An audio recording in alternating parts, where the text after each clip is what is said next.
Donald Trump just wrapped up his most recent cabinet meeting, and it was unusually pathetic because it appears the only reason it was convened in the first place was to make Elon Musk feel better about himself as Musk's net worth, approval, and Tesla stock continue to plummet. But before we unpack all that, if you end up liking this video and you want to support the channel, please be sure to hit the like, subscribe, and alert bells before you go. All right, friends, we have several clips to play from this most recent cabinet meeting, but I want to start with Elon Musk, the man himself, the beleaguered co-president of the United States, the world's richest man, who's in a bit of an existential crisis as he's seen major blows dealt to his popularity, his net worth, and his overall credibility with the American people. So here's Musk attending this cabinet meeting wearing a Trump was right about everything hat. They were handing out loans, $330 million worth of loans to people under the age of 11. I think the youngest, Kelly, was a 9-month-old who got a $100,000 loan. That's a very precocious baby we're talking about here. So once again, Musk is making allusions to waste, fraud, and abuse that he's found and has yet to substantiate claims of, right? Just part and parcel of the entire Doge movement, right? Making grandiose claims and then never proving it or having to walk back the proof you've offered because it turns out you've fudged the numbers or you've misrepresented the facts. Just part and parcel of Elon Musk.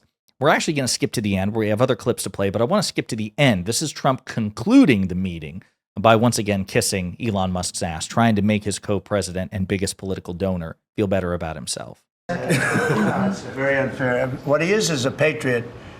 He's a man that I can tell you, he's a friend of mine. He's become a friend of mine.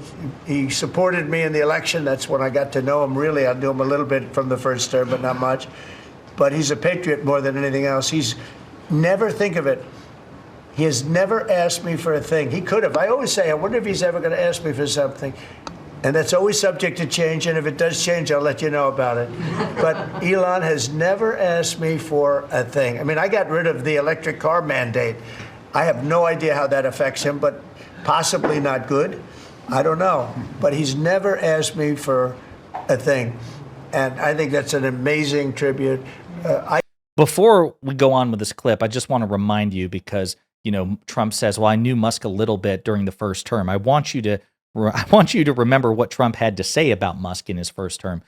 When Elon Musk came to the White House asking me for help on all of his many subsidized projects, whether it's electric cars that don't drive long enough, driverless cars that crash, or rocket ships to nowhere, without such subsidies, he'd be worthless, and telling me how he was a big Trump fan and Republican, I could have said, quote, drop to your knees and beg, and he would have done it. And that was from 2023, I believe. Okay, so again, it's just so funny because Trump had very strong opinions about Musk back then, and he's engaging in revisionist history here. But I digress. Let's continue with, again, Trump attempting to coddle his shadowy co-president. I did get activated last week when I saw what they were doing. I said, he makes an incredible product, and we're going to go out and tell people you can't do that stuff and support him. They got to support him because if he wasn't doing this, he wouldn't have any of these difficulties. And I think it's getting less and less. Pam has done a great job with regard to all of the, I mean, I know the kind of investigations that are going on. If she finds them, which she will, she already found 4 of them. But I think they're going to suffer very grave consequences because they're really terrorists when you think about it. They're terrorists at a high level. And I think the people that are financing them, they could very well be people I know, people that you write about. But those people are in big trouble. So they better cut it out. But Elon's a patriot. We want to thank you very much for the job you're doing. Thank you very much.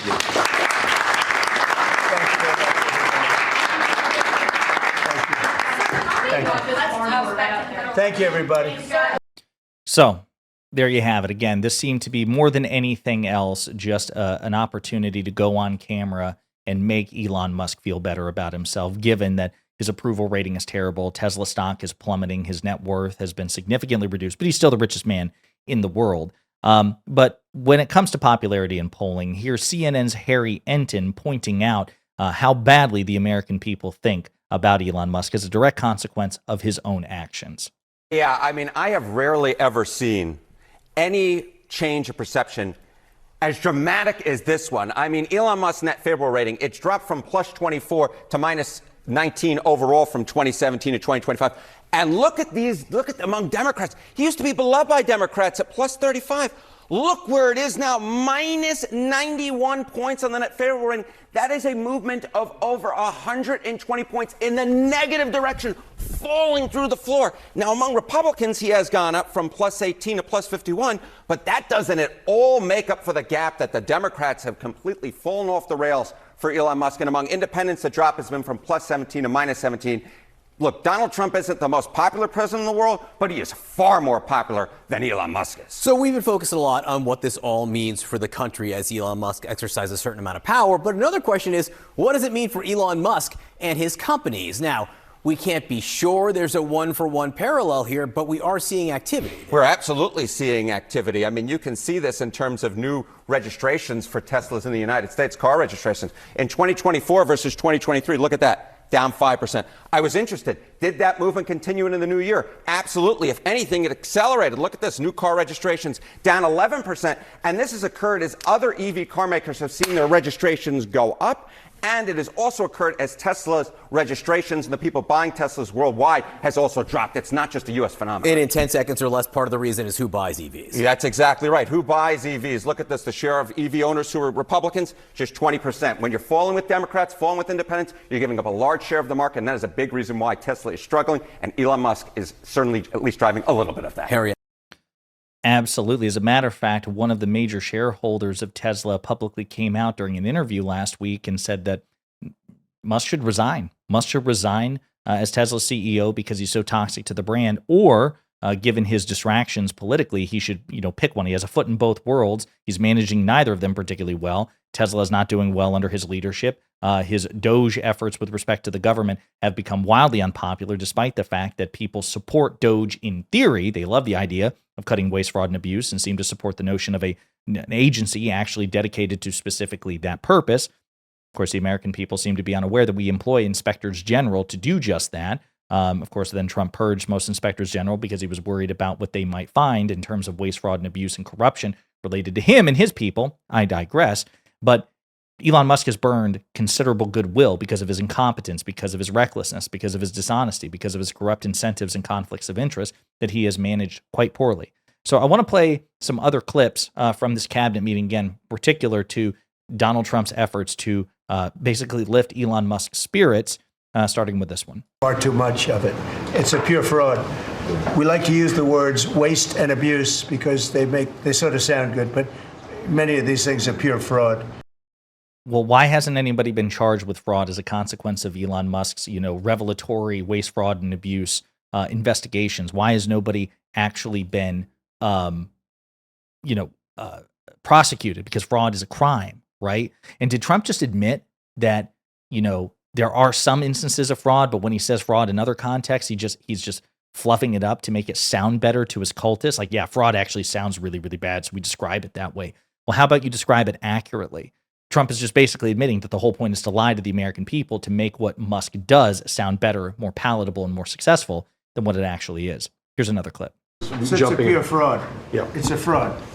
But we've had many fraudulent contracts that were caught by the work that Elon and his people are doing and working with our people. It's been brought to light. The fraud, not just waste and abuse, the fraud has been incredible. You mentioned one. The fraud has been incredible.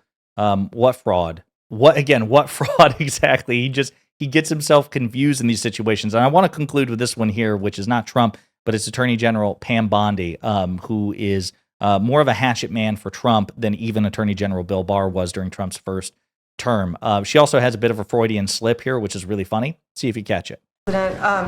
As far as we are hearing a lot about fraud, waste, and abuse, a lot of waste and abuse, but there is a tremendous amount of fraud. And Elon, thank you for your partnership. Thank you for your team. You have uncovered so much fraud in our government, and we will prosecute you. We have an internal task force now working with. You've uncovered so much waste, fraud, and abuse. We will prosecute you. Wait, what? Wait, you're gonna prosecute Musk? So damn funny. It'll be interesting to see if actual fraud charges are made by the federal government in response to this. But yeah, there you have it. Again, cabinet meetings have been turned into a therapy session, a group therapy session for Elon Musk's sensitivities, somebody who's a malignant narcissist on par with Donald Trump himself, and somebody who's struggling quite clearly in the public sphere in ways that even Trump isn't, even though Trump is unpopular. Really funny, pathetic stuff. This is what our federal government has been reduced to. In the meantime, let me know what you think in the comments.